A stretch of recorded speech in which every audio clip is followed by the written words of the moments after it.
perkenalkan kami dari kelompok 6, kemudian juga kami dari kelas IF 107. Untuk kali ini mungkin kita akan coba mempresentasikan terkait materi-materi yang telah diberikan pada mata kuliah ICT Literasi dan dalam rangka menyelesaikan ya tugas UTS juga.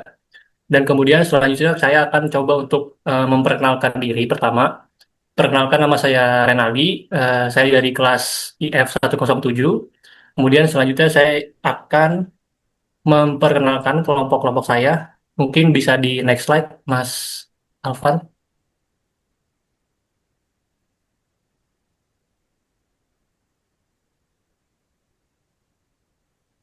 Oke, di sini kita ada 7 anggota. Mungkin bisa pertama langsung ke Mas Alvan untuk perkenalan perkenalan diri. Silakan untuk Mas Alvan.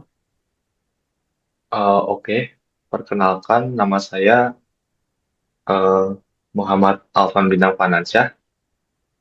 Sehari-hari biasa dipanggil Bintang. Oke, cukup. Oke, terima kasih untuk Mas Alvan. Dan selanjutnya ada Mas Noval. Mungkin Mas Noval bisa memperkenalkan diri. Halo, kenalkan, nama saya Naufal Abdirrahman. Sehari-hari biasa dipanggil Naufal. Baik, terima kasih. Oke, makasih Mas Noval. Dan selanjutnya ada Mbak Resti. Silakan Mbak Resti memperkenalkan diri. Perkenalkan, nama saya Resti Safira Raisa Putri, sehari-hari dipanggil Resti. Oke, terima kasih Mbak Resti. Selanjutnya ada Mas Bias di sini. Mungkin Mas Bias bisa perkenalkan dirinya.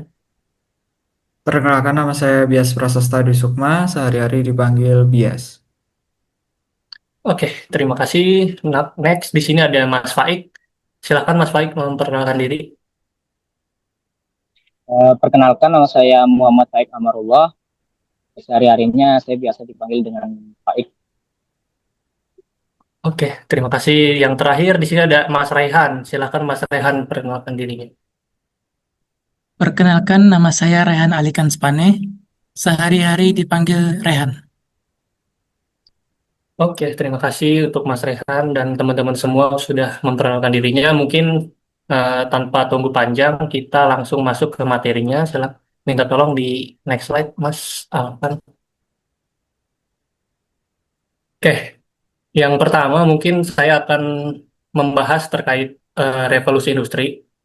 Ini materinya saya ambil dari referensi modul 1 dari ICT Literasi. Jadi dari revolusi industri sendiri, di sini ada 5 kali revolusi ya.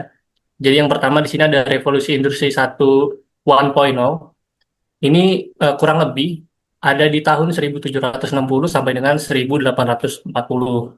Dan ciri-cirinya ditandai dengan penemuan mesin uap, kemudian juga ada produksi lebih cepat, efisien, dan murah.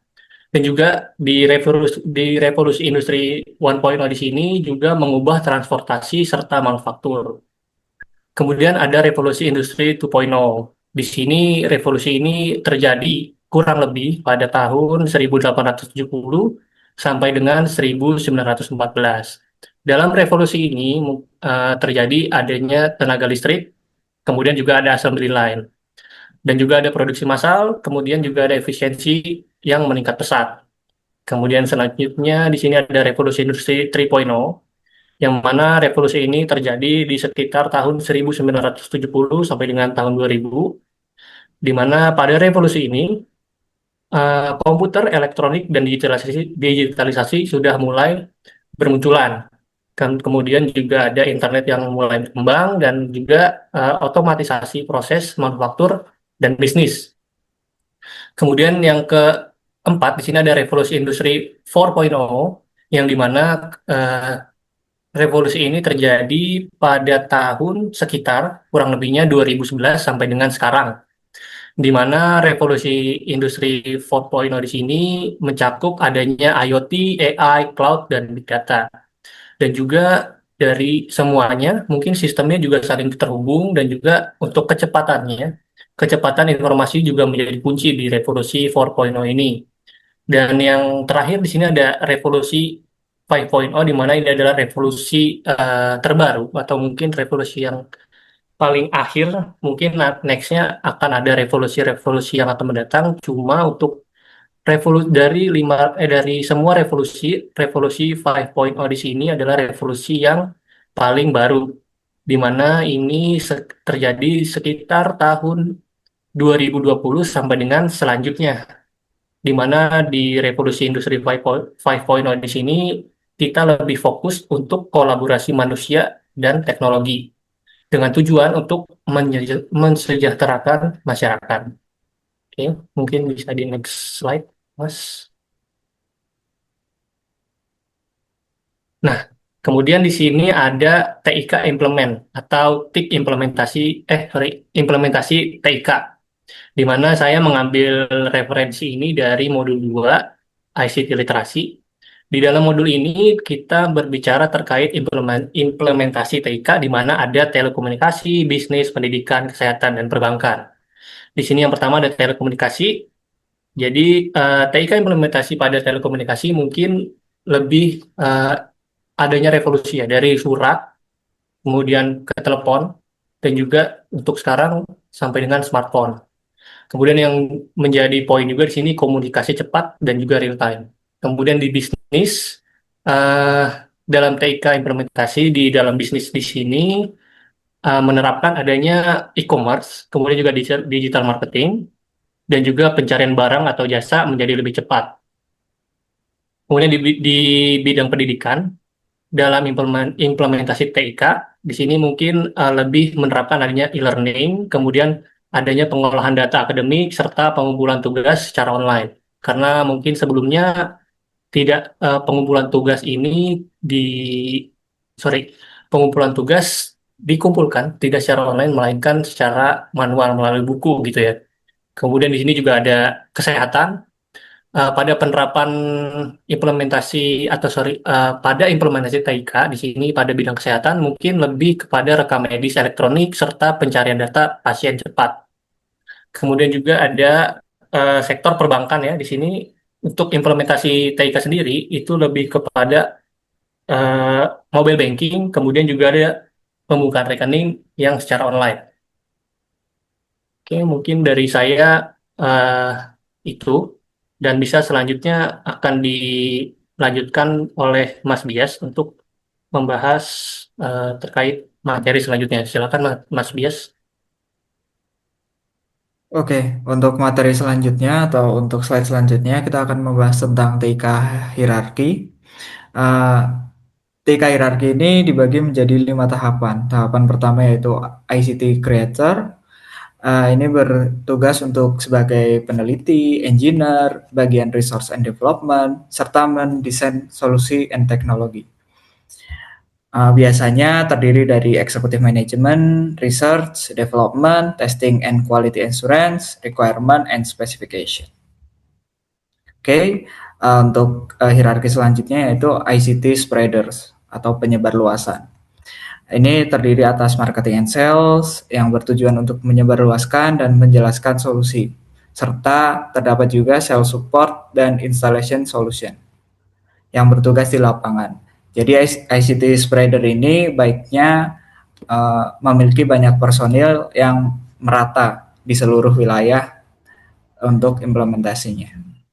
Yang ketiga yaitu ICT enablers, terdiri atas IT management, operation management, project management, serta vendor selection.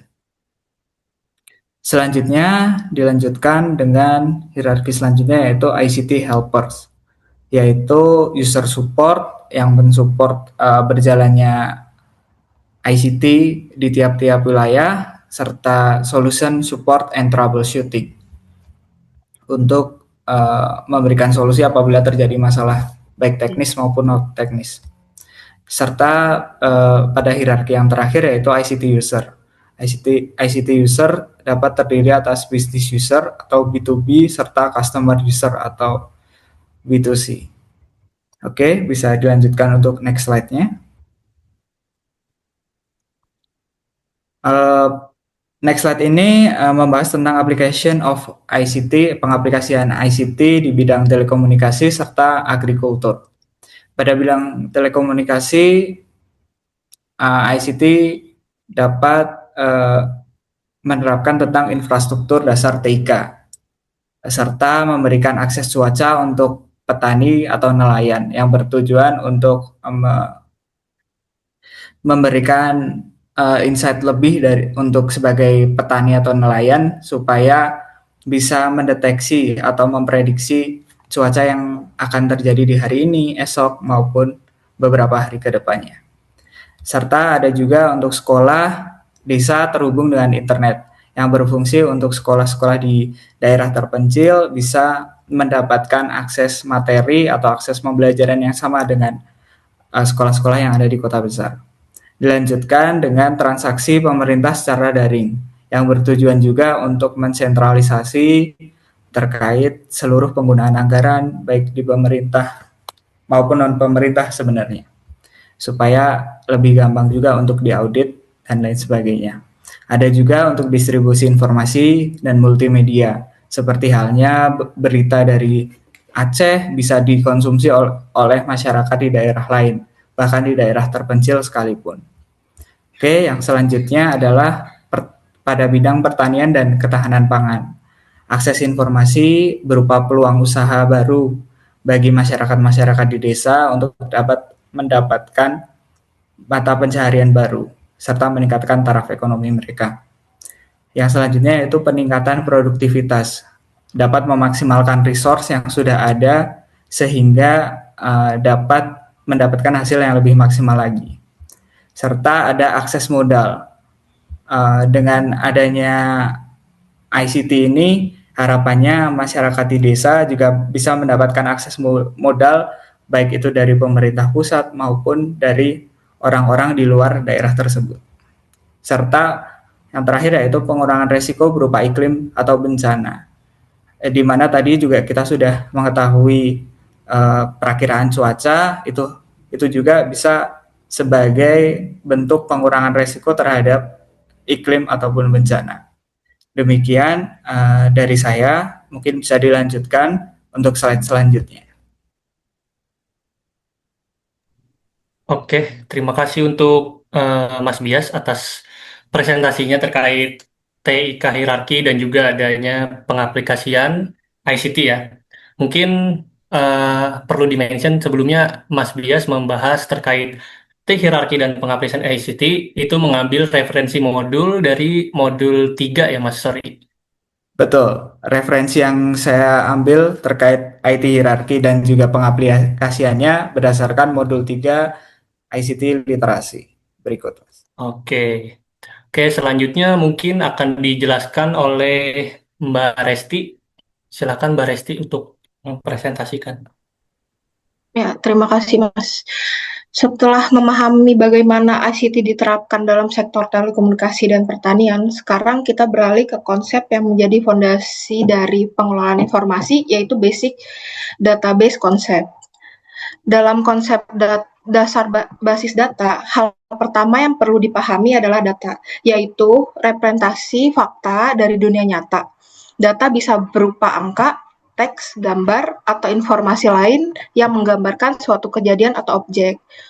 Untuk mengelola data dalam jumlah besar, kita menggunakan DBMS, yaitu Database Management System. DBMS adalah perangkat lunak yang bertugas mengelola, menyimpan, mengatur, memelihara, dan menyediakan akses terhadap data secara efisien dan aman. Kumpulan data yang disusun secara terstruktur disebut database. Database bersifat terintegrasi, artinya data saling berhubungan dan dirancang untuk memenuhi kebutuhan organisasi, baik itu perusahaan, sekolah, maupun instansi pemerintah. Basis data atau database adalah sekumpulan data terintegrasi berfungsi untuk memenuhi kebutuhan organisasi. Dalam dunia database ada beberapa istilah penting. Yang pertama ada entitas, yaitu objek atau hal yang ingin dicatat, misalnya mahasiswa atau produk. Yang kedua ada atribut, yaitu karakteristik dari entitas seperti nama atau harga. Yang ketiga, nilai data, yaitu isi informasi spesifik dari atribut tersebut. Lalu ada key, yaitu kunci unik yang digunakan untuk membedakan satu data dengan data yang lainnya. Dan yang terakhir ada record, yaitu satu baris data lengkap yang mewakili satu entitas. Semua komponen ini bekerja sama untuk membangun sistem penyimpanan data yang rapih, terstruktur, dan mudah diakses. Dengan mengetahui elemen dasar sebuah database, penting juga memahami bagaimana DBMS bekerja serta keuntungan dan keterbatasannya. Selanjutnya, kita masuk ke kelebihan dan kekurangan DBMS. Mungkin bisa dibantu next slide, Mas. Ya, mulai dari kelebihan DBMS. Yang pertama, ada mengurangi duplikasi data. DBMS menyimpan data secara terpusat dan terkontrol sehingga satu data tidak tersimpan berkali-kali di tempat yang berbeda. Hal ini mencegah redundasi dan mempercepat proses pencarian serta pemeliharaan data. Yang kedua, menjaga konsistensi data. Karena tidak ada data ganda, perubahan pada satu data akan otomatis tercermin pada seluruh aplikasi yang mengaksesnya. DBMS menyediakan aturan-aturan yang memastikan data tetap akurat dan up-to-date. Yang ketiga, data dapat digunakan bersama atau data sharing. Banyak pengguna dapat mengakses database secara bersamaan tanpa saling mengganggu. DBMS menyediakan mekanisme currency control agar transaksi tetap aman dan tidak saling bertabrakan. Yang kelima, menjamin keamanan data atau data security. DBMS memungkinkan pengaturan hak akses seperti siapa yang boleh melihat, mengedit, menambah, atau menghapus data. Ini melindungi data penting dari hak akses tidak sah. Selanjutnya ada menjaga integritas data atau data integrity. DBMS menyediakan aturan seperti primary key, origin key, domain constraint, and check constraint untuk memastikan data dengan benar dan tidak konflik dan sesuai aturan organisasi. Ada juga data independence, yaitu kemandirian data. Struktur penyimpanan data dapat diubah tanpa mempengaruhi program aplikasi. Aplikasi tidak perlu dirubah ketika format penyimpan atau struktur fisik database berubah. Lanjut ke kelemahan DBMS. Kelemahannya ada yang pertama membutuhkan tenaga ahli. DBMS membutuhkan administrator dan developer yang memahami desain database, keamanan, optimasi query, dan manajemen server. Tanpa keahlian ini, database tidak bisa optimal atau rawan masalah. Yang kedua, kompleks. DBMS memiliki arsitektur besar dengan fitur lengkap seperti transaksi, indexing, backup, restore, and security. Pengguna ini mengelola harus memahami banyak konsep sebelum dapat mengoperasikan dengan baik. Yang ketiga, biaya mahal dan membutuhkan storage besar. Sistem DBMS seperti Oracle, SQL Server, dan IBM DB2 memerlukan lisensi mahal seperti server yang kuat, serta ruang penyimpanan yang besar. Pengaturan fitur seperti log transaksi, backup, dan clustering juga menambah biayanya. Nah, setelah mengetahui apa saja keunggulan dan keterbatasan dari DBMS, langkah berikutnya adalah memahami siapa saja yang terlibat dalam penggunaan dan pengelolaan database. Karena untuk sebuah DBMS tidak akan berjalan sendiri, ada peran penting dari berbagai jenis pengguna. Untuk itu, kita lanjut ke materi berikutnya, yaitu tentang database user. Bisa dibantu next slide, Mas? Pada bagian ini, kita akan membahas tentang database user, yaitu kelompok-kelompok pengguna yang berinteraksi dengan sistem basis data, baik secara langsung maupun tidak langsung. Setiap pengguna memiliki peran, tanggung jawab, dan tingkat akses yang berbeda-beda. Dan ini penting supaya pengelola data bisa berjalan lebih efektif dan lebih aman. Kelompok pertama adalah sistem engineer. Mereka bertanggung jawab dalam proses instalasi, konfigurasi, dan peningkatan sistem database. Biasanya, sebelum database digunakan oleh organisasi, sistem engineer memastikan bahwa seluruh perangkat server, software DBMS, dan koneksi jaringan sudah siap dan berjalan dengan optimal. Jadi, bisa dibilang mereka adalah fondasi awal agar database dapat beroperasi dengan baik. Berikutnya ada peran yang sangat penting, yaitu database administrator. Database administrator memiliki tugas utama untuk mengontrol dan mengelola DBMS sehari-hari. Mereka memantau siapa saja yang mengakses data, menentukan hak akses bagi tiap pengguna agar keamanan tetap terjaga, dan memastikan data tidak diakses oleh orang yang tidak berwenang. Selain itu, DBA juga bertanggung jawab menjaga security, melakukan backup and recovery, serta mempertahankan integritas data agar selalu konsisten. Jadi, kalau ada masalah seperti data korup, kebocoran akses, database error, biasanya DBA lah yang turun tangan. Kelompok terakhir adalah end user, yaitu para pengguna yang memanfaatkan database untuk tujuan tertentu. Di dalam kelompok ini ada beberapa jenis pengguna. Pertama, ada programmer aplikasi, yaitu mereka yang membuat aplikasi yang terhubung ke database. Yang kedua, ada pemakai mahir, biasanya orang-orang yang biasa menggunakan query SQL secara langsung. Yang ketiga, ada pemakai umum, yaitu pengguna aplikasi biasa yang tidak berinteraksi langsung dengan database, tetapi datanya tetap disimpan dalam sistem. Yang keempat, ada pemakai khusus, misalnya pengguna yang bekerja di bidang kecerdasan buatan, pengelolaan citra dan statistik, atau aplikasi lain yang spesifik. Setiap jenis end user memiliki kedalaman akses yang berbeda-beda sesuai kebutuhan pekerjaan mereka. Jadi, secara keseluruhan, para pengguna database ini membentuk satu ekosistem yang saling terhubung. Sistem engineer memastikan sistem berjalan, DBA mengelola dan mengamankan data, dan end user memanfaatkan database sesuai kebutuhan. Kolaborasi dari semua pihak inilah yang membuat sistem basis data dapat berfungsi secara optimal. Setelah kita mengenali konsep dasar database, kelebihan dan kekurangan DBMS, serta jenis-jenis penggunaan database, sekarang kita akan masuk ke topik yang lebih luas dalam pengolahan data modern, yaitu data warehouse. Untuk di bagian data warehouse, materi ini akan dilanjutkan oleh rekan saya, Mas Noval, dipersilakan.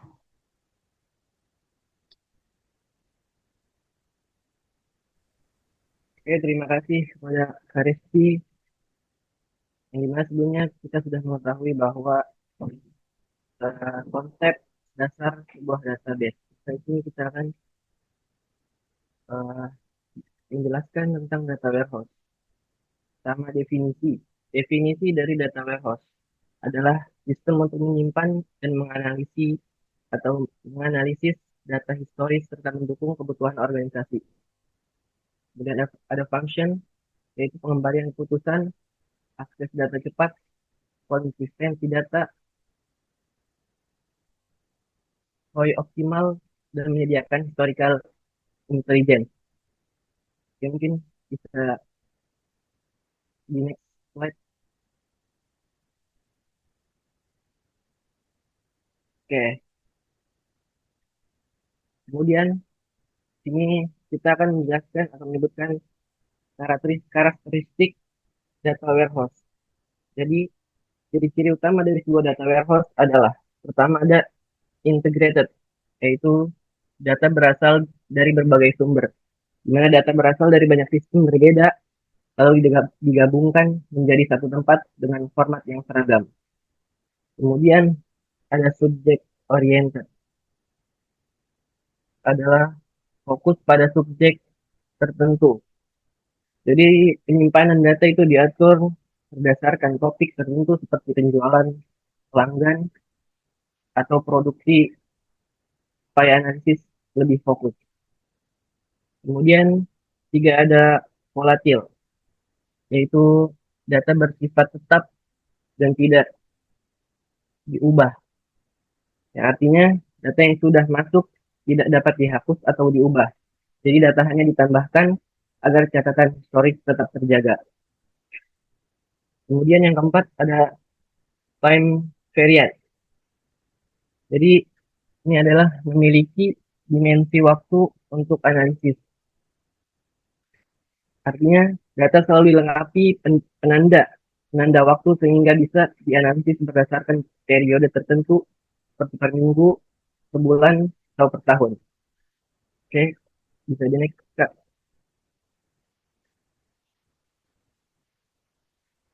Kemudian setelah kita membahas karakteristik dari data warehouse, kita lanjut dengan business intelligence. Pengertian dari business intelligence adalah sistem aplikasi untuk mengumpulkan, mengolah, dan menyajikan data. Kemudian fungsinya. Fungsinya itu melakukan monitoring operasional dan menganalisis masalah serta mendukung keputusan manajemen. Kemudian yang terakhir ada komponen. Komponen ini adalah pengumpulan data, analisis data, dan penyajian informasi dalam bentuk laporan atau visualisasi. Oke, jadi setelah kita mengetahui ini semua,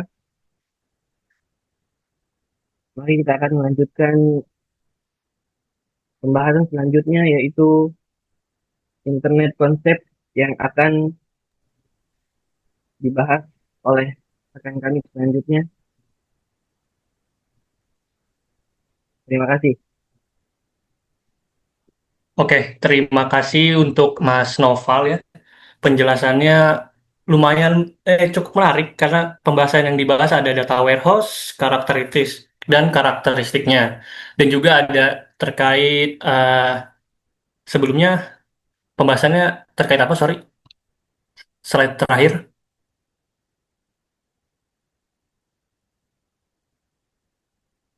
internet konsep. Internet kon iya, internet konsep. Oke, dan perlu mungkin saya bantu reminder terkait apa yang sudah dijelaskan Mbak Resti sebelumnya, yaitu basic data konsep, pros dan kontra, kemudian juga database user. Ini kita mengambil referensi dari modul 4. Kemudian juga dari Mas Novel sendiri terkait pembahasan terkait data warehouse dan karakteristiknya serta ada internet konsep.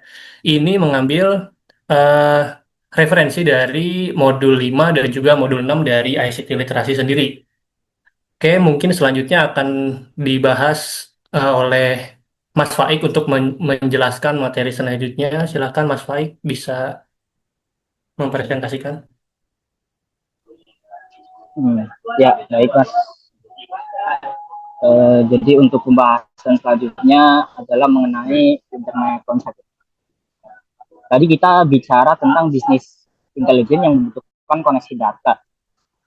Koneksi global itu dimungkinkan oleh internet. Nah, secara teknis, internet adalah jaringan komunikasi global yang menghubungkan miliaran perangkat menggunakan bahasa standar yang disebut dengan protokol TCP/IP. Analogi sederhananya gini, jika dunia adalah sebuah kota, maka internet adalah jaringan jalan raya, tol, dan jalan kecil yang menghubungkan setiap rumah atau perangkat. Dan TCP/IP adalah rambu-rambu lalu lintas yang membuat semua kendaraan atau data bisa berjalan tertib tanpa tabrakan. Fungsinya sudah sangat melekat dalam hidup kita ya. Yang pertama adalah sebagai media komunikasi dari WhatsApp hingga Zoom meeting seperti ini. Yang kedua, transisi informasi. Google mencari informasi, streaming berita, dan sebagainya itu melalui internet. Yang ketiga, sebagai pendukung aplikasi. Semua platform yang kita gunakan dari e-commerce, banking, hingga media sosial berdiri di atas infrastruktur internet. Internet tidak lahir secara tiba-tiba. Dia punya sejarah menarik yang dimulai dari proyek militer dan akademik. Pertama, dimulai dari ARPANET di tahun 1960-an. Cikal bakalnya internet, proyek Departemen Pertahanan Amerika Serikat. Lalu dilanjutkan dengan TCP/IP di tahun 1982. Ini bisa disebut dengan bahasa standar yang diadopsi oleh internet. Ini adalah momen game changer yang menyatukan berbagai jaringan kecil. Lalu selanjutnya ada NSF-Net di tahun 1986. Dikembangkan untuk dunia pendidikan menjadi tulang punggung internet awal. Dan puncaknya yaitu WWW atau World Wide Web.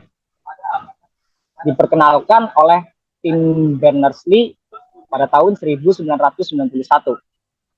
Ini yang sering kita keliru samakan dengan internet. WWW adalah aplikasi atau cara kita mengakses informasi melalui browser.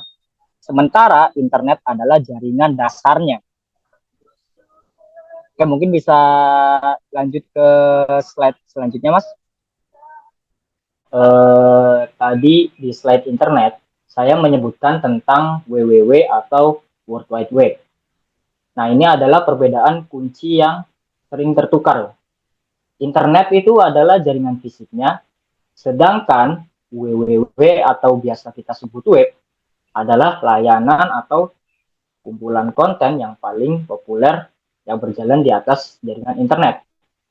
Jadi pengertiannya adalah WWW adalah himpunan besar sumber daya internet seperti halaman, gambar, video yang bisa kita akses melalui browser seperti Chrome atau Firefox dengan alamat yang diawali HTTP atau HTTPS. Kalau internet adalah jalan raya global, maka WWW adalah semua toko, mall, perpustakaan, dan museum yang bisa kita kunjungi di sepanjang jalan raya itu.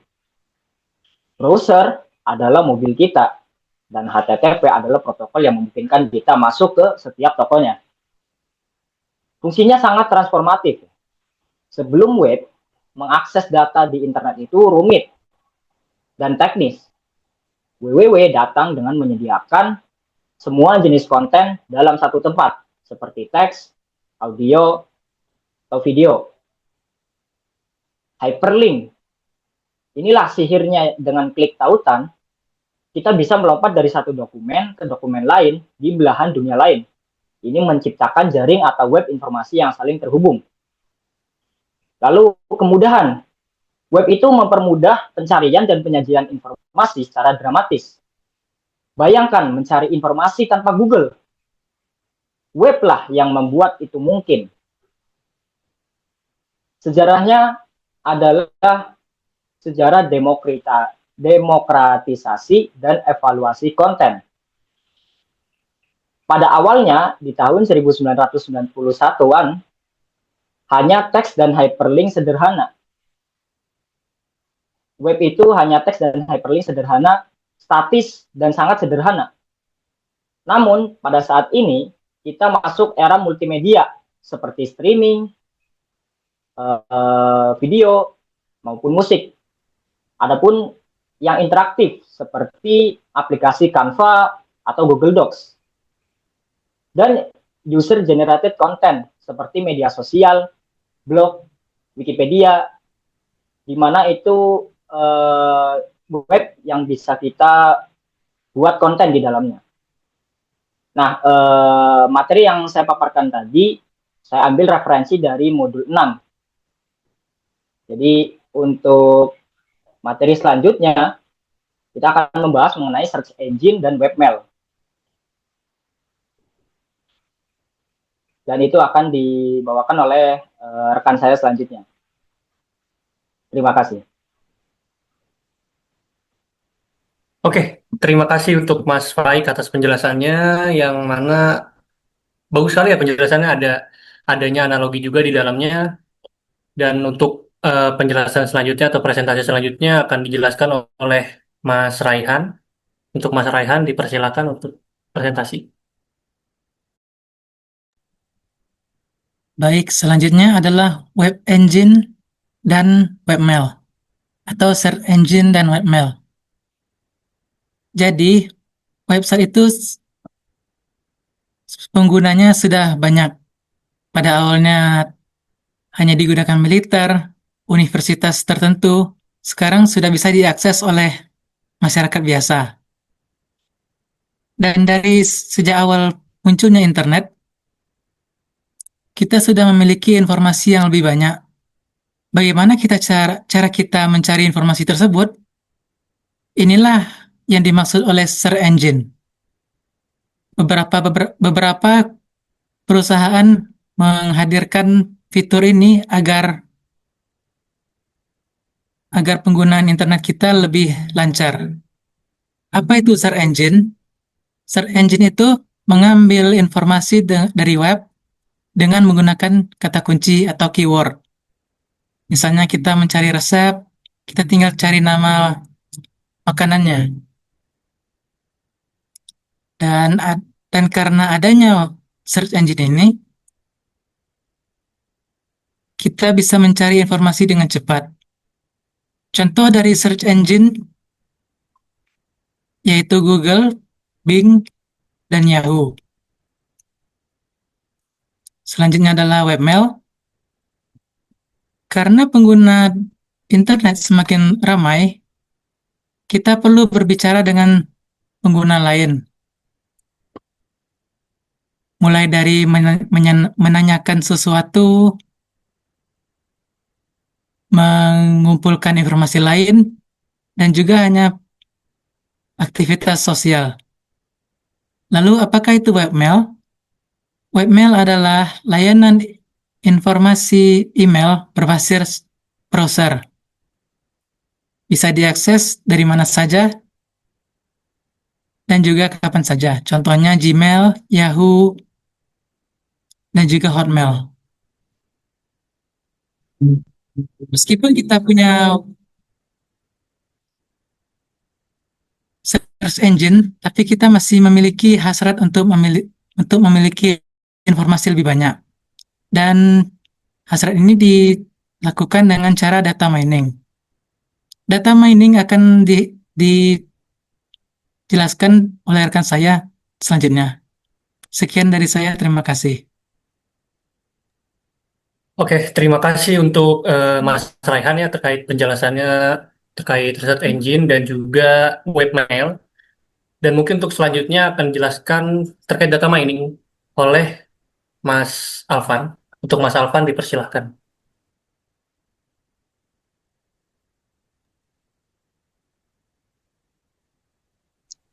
Oh, oke. Selanjutnya adalah data mining.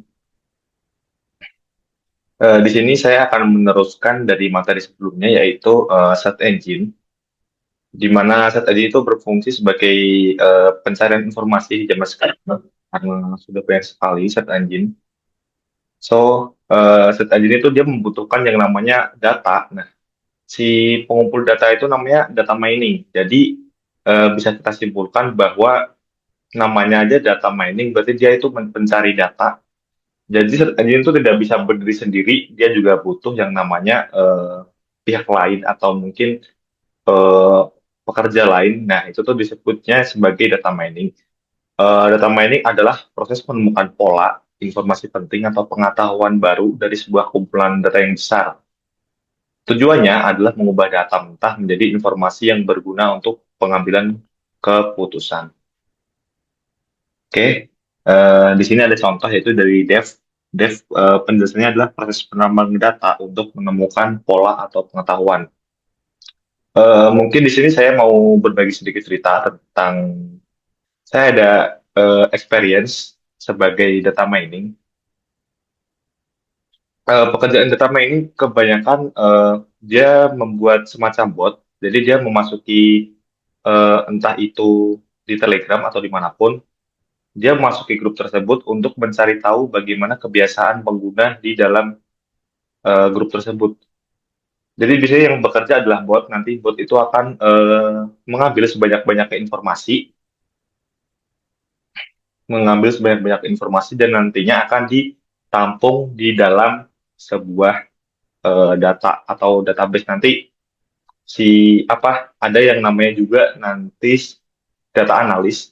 Dia fungsinya adalah mencari atau mencatat kebiasaan dari setiap pengguna atau data.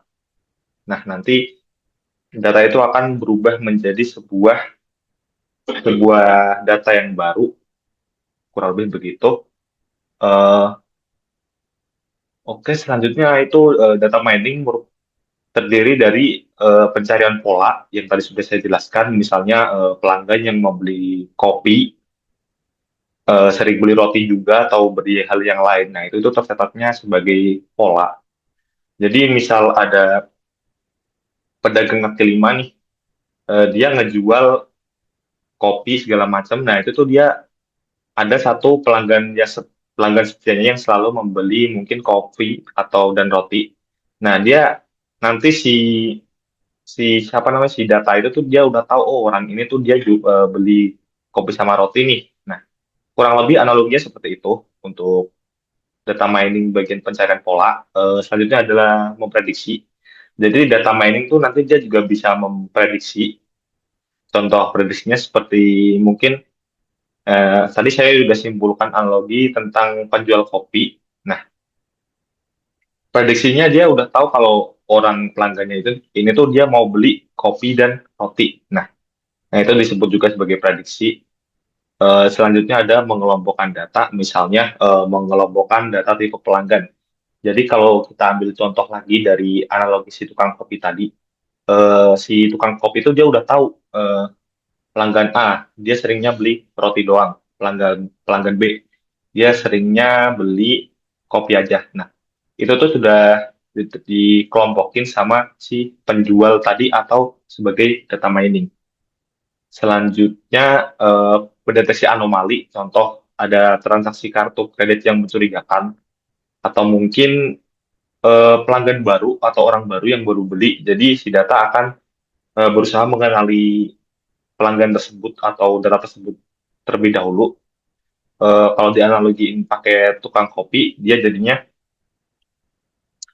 misal si tukang kopi tadi dia melihat ada seorang yang nggak pernah dilihatnya. Nah, dia mencoba menjadi pembeli si anomali tadi atau orang yang baru saja menjadi pelanggan tadi. Nah, otomatis data akan mempelajari tentang pelanggan baru tersebut atau si pedagang tadi akan mempelajari tentang perilaku si pembeli baru tersebut. Nantinya data perilakunya akan dimasukkan ke ingatannya atau sebagai analogi dari data mining itu adalah database-nya. Kurang lebih begitu. Eh, Selanjutnya kita ke combining fields. Combining fields ada statistik di mana setiap data atau setiap apapun itu pasti ada statistiknya, entah statistik penjualan atau statistik hasil rekapan. Jadi si pedagang tadi tuh dia apa namanya membuat statistik penjualannya dari beberapa kurun waktu. Misal hasil penjualan seminggunya dibuat statistik. Nah, nanti akan muncul. Nah, itu juga termasuk fungsi dari data mining karena dia juga bisa membuat statistik. Selanjutnya ada machine learning. Oke, machine learning itu dia adalah barang yang atau data yang udah jadi. Jadi dia udah kenal semua data baru. Intinya dia bisa siap untuk dipakai oleh user. Sebagai analogi tadi tuh machine learning adalah si pedagangnya. Oke. Jadi dia si pedagang tuh dia udah mengenali pelanggan-pelanggannya. Nah, nantinya kalau misal si ada pelanggan baru, nanti dia juga berusaha mengenalinya sebagai data yang baru. Kurang lebih seperti itu.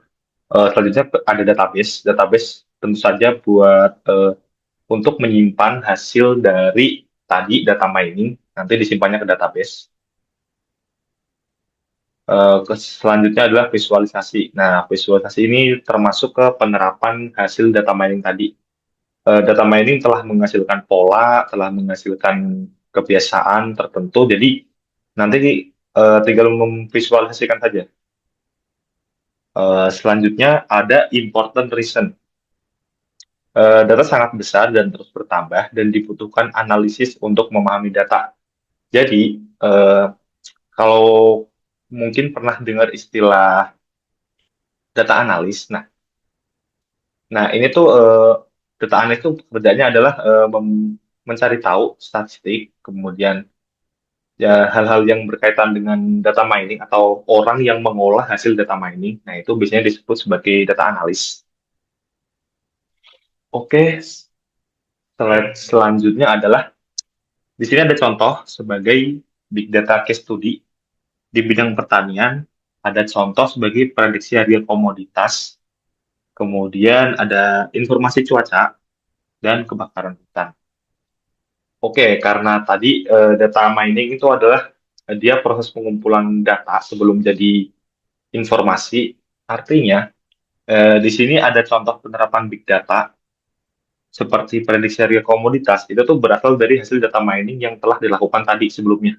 Jadi kaitannya itu data mining kemudian pindah ke big data case study. Nah, di situ diolah jadi dia bisa memprediksi harga komoditas entah itu tiap tahun, tiap bulan atau tiap apapun. Kemudian ada informasi cuaca, ya dia mencari tahu informasi cuaca terkini. Kemudian ada kebakaran hutan. Selanjutnya ada di government, pemerintah, seperti kependudukan, kelahiran, kematian, dan pernikahan. Jadi big data namanya kependudukan sudah pasti sangat banyak. Jadi sangat sangat dibutuhkan sekali yang namanya big data. Oke, selanjutnya di kesehatan. Di kesehatan tuh sudah pasti ya menggunakan big data case study karena di kesehatan data itu sangat diperlukan untuk menunjang berlangsungnya kegiatan kegiatan di sebuah mungkin rumah sakit atau hal semacamnya. Sebagai contoh nih ada dashboard pandemi, ada rujukan rumah sakit. Nah, di rumah sakit juga ada database, mungkin database keterangan pasien atau apapun. Jadi intinya di kesehatan juga diperlukan yang namanya big data. Kemudian ada di contoh selanjutnya di media. Nah, seperti contohnya ada ranking pencarian Google. Nah, jadi di Google sendiri pun sebagai search engine yang sangat besar dan udah terkenal, dia itu masih butuh yang namanya big data. Oke. Nanti si big data itu dia tugasnya banyak banget sebagai penyimpanan data di Google itu sendiri atau mungkin sebagai eh, sebagai hasil menampilkan hasil olahan tadi yang berupa hasil ranking pencarian Google. Nah, itu diolah oleh si data analis tadi. Selanjutnya adalah sistem big data case study trending YouTube. Mungkin dari kalian semua juga udah pasti setiap hari, mungkin setiap saat membuka YouTube, pasti di situ akan banyak algoritma yang sering muncul mengenai apa yang kalian tonton. Itu semua udah disetting by big data. Jadi di big data sendiri dia tuh udah mengenali pola dari yang kalian pakai setiap hari dalam menonton YouTube. Misal kalian menonton sepak bola, nanti di video-video selanjutnya rekomendasinya akan sepak bola semuanya. Atau mungkin si YouTube mau memberikan sebuah algoritma baru, mungkin menambahkan di situ eh, mungkin video bola basket. Nanti jadinya selain bola juga ada video bola basket. Nah, itu semua sudah diatur dalam big data. Oh, oke, kurang lebih seperti itu. Ini referensi saya ambil dari modul 7 ICT literasi. Oke, cukup. Saya sambung lagi ke moderator, Mas Rinaldi. Oke, terima kasih untuk Mas Al untuk atas penjelasannya terkait data mining dan juga big data case tadi. Mungkin untuk ini eh, presentasi yang terakhir dari Mas Alvan mungkin dari maksudnya presentasi kali ini diakhiri oleh Mas Alvan. Dan untuk sebagai summary, mungkin saya akan coba menjelaskan apa yang sudah kita jelaskan dari awal. Jadi, dalam presentasi ini kita mulai dari penjelasan terkait revolusi industri dan implementasi TIK sampai dengan data mining dan juga big data case study, yang mana semua ini kita ambil referensinya dari modul ICT. Dari modul 1 sampai dengan modul yang terakhir yaitu modul 7. Dan selanjutnya mungkin dengan mungkin mungkin bisa kita akhiri presentasi kali ini. Terima kasih.